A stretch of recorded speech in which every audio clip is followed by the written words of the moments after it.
አብዛኞቹ ነፍሰ ጡር ሴቶች ከሚያጋጥማቸው የእርግዝና ችግር አንዱ የጀርባ ህመም ነው።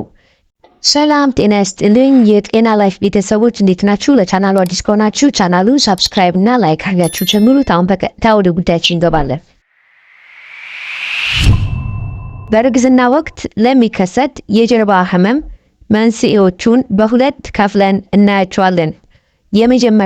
በመጀመሪያው የእርግዝና አጋማሽ ላይ ማለትም እስከ 3ኛ ወራችሁ ድረስ ለሚከሰት የጀርባ ህመም መንስኤዎች እና እንዲሁም በሁለተኛውና ቀጣይ እርግዝናችሁ ላይ ለሚከሰት የጀርባ ህመም መንስኤዎች ወይም ደግሞ ምክንያቶች በማለት በሁለት ከፍለን እናያቸዋለን። በቅድሚያ በመጀመሪያው አጋማሽ ላይ ለሚከሰት የጀርባ ህመም መንስኤዎች ምን እንደሆኑ እንመልከት። የመጀመሪያው የሆርሞን ለውጦች ነው። በእርግዝና ወቅት ሰውነታችሁ በዳሌ አካባቢ ያሉ ጅማቶች ዘና እንዲሉና መገጣጠሚያዎቹም እንዲላሉ የሚያደርግ ሆርሞንን ይፈጥራል። ይህም በወሊድ ጊዜና ምጥ እንዲቀላችሁ ለማድረግ ሲባል ነው። ይህም ታዲያ አከርካሪን የሚደግፉ ጅማቶች እንዲላሉ ያደርጋቸዋል። ይህም መሆኑ ህመምን የሚያስከትልባችሁ ይሆናል። ሌላው ምክንያት ደግሞ ጭንቀት ነው። ጭንቀት በጀርባው ላይ ያሉ የጡንቻ ውጥረትን ሊያስከትል ይችላል። ይህም የጀርባ ህመም እንዲሰማችሁ ሊያደርግ ይችላል። በእርግዝናችሁ ወቅት ጡንቻዎቻችሁ በሆርሞኖች ምክንያት አስቀድመው ስለሚላሉ ህመም እንዲሰማችሁ ትንሽ ብቻ መጨነቅ በቂ ነው። አሁን ደግሞ በሁለተኛውና ቀጣይ የእርግዝናችሁ ወራቶች አካባቢ ለሚከሰት የጀርባ ህመም መንስኤዎቹ ምን እንደሆኑ። በዚህ ጊዜ የእርግዝና የጀርባ ህመም የሚከሰተው ዳሌ ከአከርካሪ አጥንት ጋር በሚገናኝበት ቦታ በሳክሮሊያሊክ መገጣጠሚያ ላይ ነው። ለዚህም ምክንያቶቹ የመጀመሪያው የክብደት መጨመር ነው። ጤናማ እርግዝና በሚኖርበት ጊዜ ሴቶች ከ25 እስከ 35 ኪሎ ግራም ይጨምራሉ።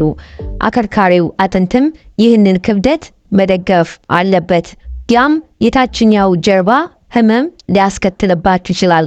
እያደገ ያለው የህፃንና የማህፀን ክብደት በዳሌና ጀርባ ላይ ባሉት የደም ስሮችና ነርቮች ላይ ጫና ይፈጥራል። በአጠቃላይ ምን ለማለት ነው? ክብደታችሁ ስለሚጨምር በተለይ የሆዳችሁና እንዲሁም ደግሞ አጠቃላይ ክብደታችሁ ከላይ ያለው ክብደታችሁ ስለሚጨምር ይህ አከርካሪ አጥንት ይህንን ክብደት ለመደገፍ ስለሚከብደው የጀርባ ህመም እንዲከሰትባችሁ ምክንያት ይሆናል ማለት ነው። ሌላው ደግሞ ተጠቃሽ ምክንያት የአቀማመጥ ሁኔታ ነው። እርግዝና አጠቃላይ የስበት ማዕከላችሁን የሚለውጥ ነው። ሆዳችሁ እያደገ ሲሄድ አጠቃላይ ሚዛናችሁ ወደፊት ይሆናል። ይህ ደግሞ አቀማመጣችሁን፣ እንቅስቃሴያችሁን፣ የአቋቋም ሁኔታችሁንና የአተኛኝ ሁኔታችሁ ላይ ተጽዕኖ ያሳድራል። ስለዚህ ትክክል ያልሆነ አቋቋም፣ አቀማመጥና አተኛኝ የጀርባ ህመም ሊያስከትል ወይም ደግሞ ሊያባብሰው ይችላል። ሌላኛው ምክንያት ደግሞ የጡንቻ መለያየት ነው።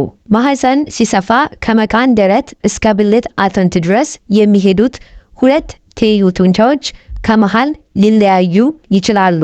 በምስሉ ላይ እንደምትመለከቱት ማለት ነው። ይህ መለያየት የጀርባ ህመምን ሊያባብሰው ወይም ሊቀሰቅሰው ይችላል።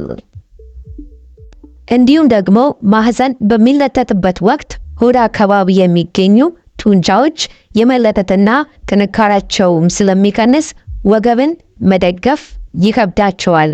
ስለዚህ በእነዚህ መሰል ምክንያቶች የጀርባ ህመም በሁለተኛው ማለትም ከ4ኛው ወራችሁ ጀምሮ ባሉት የእርግዝና ወራቶች ለሚከሰት የጀርባ ህመም ምክንያት ይሆናሉ ማለት ነው።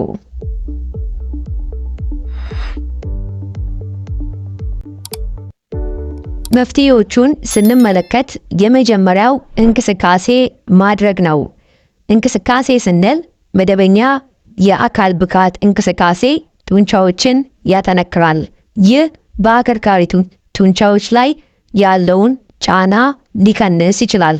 ለዚህ እንዲረዳችሁ እንደ መራመድ፣ ዋና ያሉና ቀላል የእግር እንቅስቃሴዎችን ማድረግ እጅግ ጠቃሚ ይሆናል። ሌላው መፍትሄ ደግሞ ሞቃታማ ወይም ደግሞ ቀዝቃዛ ነገር በጀርባ ላይ ማድረግ ነው። ሙቀትንና ቅዝቃዜን በጀርባ ላይ በማድረግ ህመሙን ለመቀነስ የሚረዳችሁ ይሆናል። ለ20 ደቂቃ ያህል ሙቅ ነገር ወይም ደግሞ ሙቅ ጨርቅ በጀርባችሁ ላይ በማድረግ ህመሙን ማስታገስ ይቻላል። ነገር ግን ሆዳችሁ ላይ ይህንን ነገር መጠቀም የለባችሁም። ሌላው ዋነኛው ነገር ደግሞ አቀማመጥን ማስተካከል ነው። በምትቀመጡበት ወይም ደግሞ በምትተኙበት ጊዜ ተገቢውን አቀማመጥ መጠቀም ይኖርባችኋል። ለምሳሌ በጎን መተኛት ወይም ደግሞ በጉልበቶቻችሁ መካከል ትራስ አድርጋችሁ በጎናችሁ መተኛት ህመሙን ይቀንስላችኋል።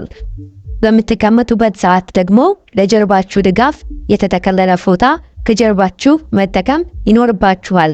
ለእግሮቻችሁም ምቹ መቀመጫ ወይም መደገፊያ ቢኖር ይመረጣል። እንዲሁም ትከሻችሁን ወደ ኋላ መመለስ ይኖርባችኋል። በምትቆሙበት ጊዜ ደግሞ ወገባችሁን ወደፊትና ትከሻችሁን ወደ ኋላ መልሳችሁ መቆም ነው። እንዲሁም ለረጅም ጊዜ መቆም የለባችሁም። ሌላው ደግሞ እቃ ከመሬት በምታነሱበት ጊዜ ከወገባችሁ በደንብ ከማጎንበስ የእግር ጣታችሁን ከፍ በማድረግ ማንሳት ይኖርባችኋል። የጀርባ ህመሙ ከጭንቀት ጋር የተያያዘ ከሆነ ደግሞ የምክር አገልግሎት ማግኘቱ ጠቃሚ ነው። ሌላው ማስወገድ ያለባችሁ ነገር ደግሞ ባለተረከዝ ጫማ ማድረግ የለባችሁም። ስለዚህ ዝቅተኛ ተረከዝ ጫማዎችን ወይም ተረከዝ የሌላቸውን ጫማዎች መጠቀም ይኖርባችኋል። እንዲሁም በምተኙበት ሰዓት በጀርባችሁ መተኛት የለባችሁም። ይህ አይመከርም። ስለዚህ እነዚህን መፍትሄዎች በመጠቀም የጀርባ ህመምን መቀነስ የምትችሉ ይሆናል ማለት ነው።